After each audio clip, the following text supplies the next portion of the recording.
Between May and September 2011, the Missouri River Basin experienced sustained flooding across a 500,000 square mile drainage area spanning Montana, North Dakota, South Dakota, Nebraska, Iowa, Kansas, and Missouri.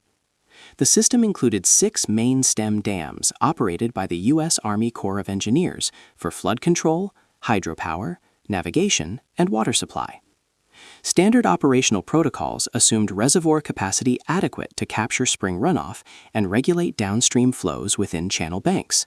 The Missouri River extended 2,341 miles from Three Forks, Montana, to its confluence with the Mississippi River near St. Louis. The basin drained portions of 10 states and 2 Canadian provinces. 6 main stem dams, Fort Peck, Garrison, Owyhee, Big Bend, Fort Randall, and Gavins Point, controlled flows through a storage system totaling 73.1 million acre-feet. System storage allocated 16.3 million acre-feet for exclusive flood control use above annual carryover conservation pool.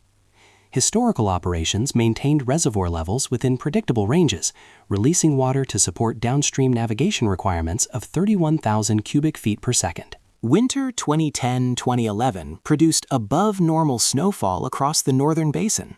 Montana's snowpack measurements in April 2011 reached 140% of median values. North Dakota recorded 165% of normal. South Dakota measured 150% of median. Snow water equivalent totaled 8.5 inches across the upper Missouri Basin, compared to a 30-year average of 5.2 inches. Temperatures remained below freezing through mid-April, delaying typical melt initiation by 2 to 3 weeks. Ground frost penetration depths ranged from 30 to 48 inches, reducing infiltration capacity.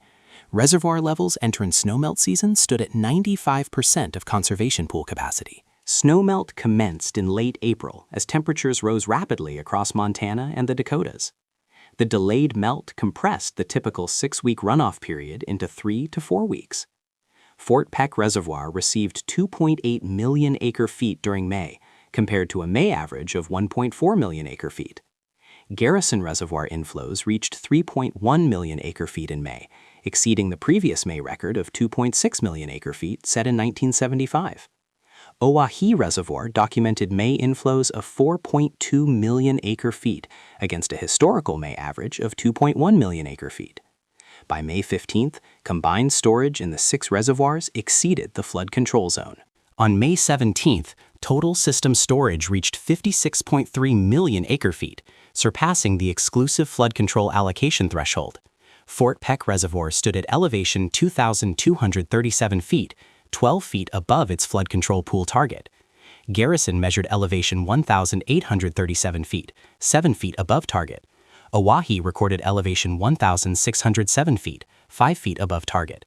The system held 16.8 million acre-feet above the carryover conservation pool. Downstream channel capacity between Gavins Point Dam and Sioux City measured 60,000 cubic feet per second before significant overbank flooding occurred. Historical maximum controlled release from Gavins Point had been 70,000 cubic feet per second during 1997. From May 20 through June 10, rainfall across the basin added cumulative totals exceeding 10 inches in Montana and 12 inches in the eastern Dakotas. These precipitation amounts represented 200% to 300% of normal for the period. Runoff from rainfall superimposed onto ongoing snowmelt runoff. Fort Peck inflows peaked at 180,000 cubic feet per second on May 26th. Garrison inflows reached 190,000 cubic feet per second on May 28th. The Corps' runoff forecast increased from 55 million acre-feet to 61 million acre-feet between May 1 and June 1. Reservoir levels continued rising despite maximum release rates. By June 1st, Fort Peck reached elevation 2,246 feet, within 4 feet of its spillway crest. Garrison stood at elevation 1,850 feet, within 7 feet of spillway overflow. Combined system storage exceeded 58 million acre-feet. The Corps calculated that maintaining current release rates would result in uncontrolled spillway releases within 14 days. Operational rules required preventing spillway overflow to avoid uncoordinated downstream flooding. Storage space remaining totaled less than 3 million acre-feet against projected inflows of 8 million acre-feet through July. All flood control capacity had been consumed, with additional water occupying conservation and carryover storage zones. On June 2, the Corps increased releases from Gavins Point Dam from 60,000 to 100,000 cubic feet per second. On June 9, releases increased to 140,000 cubic feet per second. On June 17, releases reached 150,000 cubic feet per second. These flows exceeded the previous controlled release record by 80,000 cubic feet per second. Release decisions balanced preventing uncontrolled spillway overflow against downstream channel capacity. The 150,000 cubic feet per second release rate represented twice the bankful capacity of downstream channels. Projections indicated releases would need to remain at or above 140,000 cubic feet per second through August to prevent reservoir levels from triggering spillway overflow. Downstream of Gavins Point Dam, the Missouri River Channel maintained a bankful capacity between 60,000 and 70,000 cubic feet per second before overtopping natural banks. Flows of 150,000 cubic feet per second exceeded this capacity by 80,000 to 90,000 cubic feet per second. Water spread across floodplains ranging from 2 to 8 miles in width. River stages rose 6 to 10 feet above flood stage between Sioux City, Iowa and Kansas City, Missouri. The Omaha Gauge recorded a peak stage of 36.2 feet on June 27, surpassing the 1952 record of 30.6 feet. Kansas City measured 32.8 feet, exceeding the 1993 record of 32.0 feet. Floodwaters inundated agricultural lands across 1.2 million acres in Nebraska, Iowa, Kansas, and Missouri.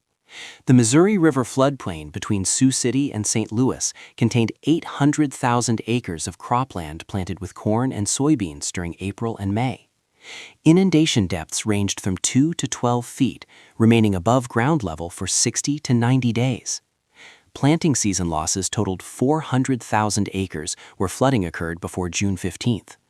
Additional crop destruction occurred on 600,000 acres where standing water persisted through July. Sand deposition averaged 6 to 18 inches across 200,000 acres of bottomland, requiring removal operations before agricultural use could resume. Levee systems protecting agricultural land and municipalities sustained prolonged hydraulic loading. The Corps maintained records on 1,043 levees within the Missouri River system. Between June 1 and August 31, 130 levees experienced structural failure through overtopping, seepage-induced piping, or foundation failure. Breaches ranged from 50 to 400 feet in width. Levees designed for short-duration flood loading remained submerged for 45 to 75 consecutive days. Seepage through levee foundations increased as hydrostatic pressure differentials persisted. Agricultural levees protecting 50,000 to 100,000 acres failed in multiple locations, redirecting floodwater into previously protected areas and increasing downstream flow volumes. Transportation infrastructure experienced extended closures. Interstate 29 closed between Purcellville, Iowa and St. Joseph, Missouri, a 115-mile segment on June 14th. Closure duration extended to September 8th, totaling 86 days. Interstate 680 near Omaha closed for 47 days. U.S. Highway 34 closed for 62 days. Rail lines operated by BNSF Railway and Union Pacific suspended service on routes paralleling the river. The BNSF main line between Kansas City and Council Bluffs experienced 73 days of disruption. 2 wastewater treatment plants serving Omaha shut down operations when floodwater entered facility perimeters. Electrical substations in Hamburg, Iowa and Langdon, Missouri required temporary shutdowns. Urban areas protected by federal and local levee systems experienced flooding when those systems failed or were overtopped. Hamburg, Iowa evacuated 1,100 residents on June 13th when its levee system failed. Inundation depths reached 8 feet in the downtown district. The Omaha Public Power District's nuclear power plant at Fort Calhoun shut down on April 7th for refueling and remained offline through September due to Missouri River flooding surrounding the facility perimeter. The plant deployed temporary flood barriers to elevation 1,014 feet. River stages reached elevation 1,007 feet. Portions of Council Bluffs, Iowa flooded when interior levee breaches redirected water into residential areas. Regional freight and passenger transportation systems rerouted operations. Interstate 29 closures diverted commercial truck traffic to parallel routes, increasing travel distances by 150 to 200 miles. Rail cargo rerouted through Kansas and Oklahoma, adding 48 to 72 hours to transit times between Pacific Northwest and Midwest destinations. Amtrak suspended Missouri River Runner service between Kansas City and St. Louis for 41 days. Barge navigation on the Missouri River ceased entirely on June 7 and did not resume until September 15th.